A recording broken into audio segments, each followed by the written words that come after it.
I had to step out of the room for a moment when the bill was called up, the Student Borrower Bankruptcy Relief Act of 2019, and when I came back in just a few minutes later, I thought for a moment I'd gone into the wrong room because there was a discussion about Antifa and looting, and so I was struggling with it. So let's not allow this effort to distract from this really important piece of legislation. There are literally veterans with diabetic paralysis who are lying in bed, who have been able to discharge all of their other debt in bankruptcy with one exception, student loan debt. There are people who are receiving Social Security who are having their Social Security checks attached because they can discharge all their other debt but this.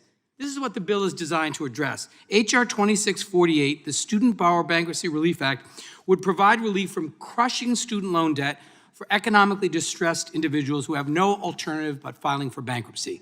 The overriding principle of the bankruptcy system is to give people who are overwhelmed with unmanageable debt a fresh start through meaningful relief from their debt.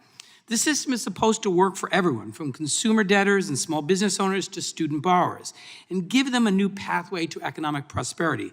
But it is all too clear the bankruptcy system is not working.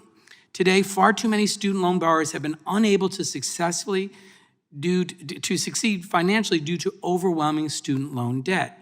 The amount of outstanding debt has skyrocketed to nearly $1.6 trillion.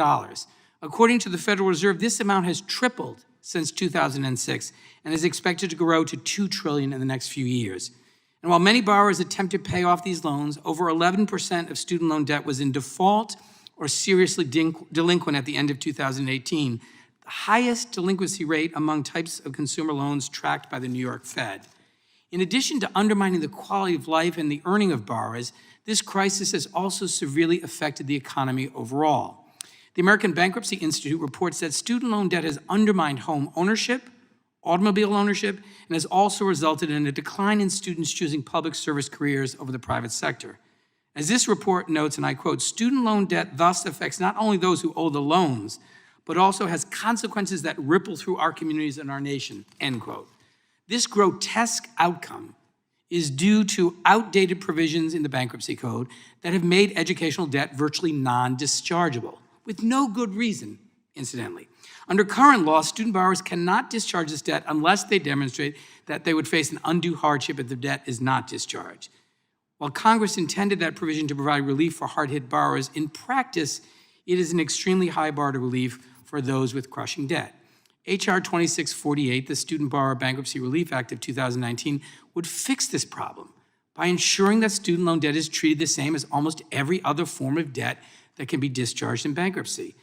As an original co-sponsor of this important bill, I applaud Chairman Nadler and Senator Durbin for their leadership on H.R. 2648, and I urge my colleagues to support this overdue measure. And when you have constituents, as we all do, who are facing the devastating consequences of being unable to discharge this debt, they expect us to take action in a serious way.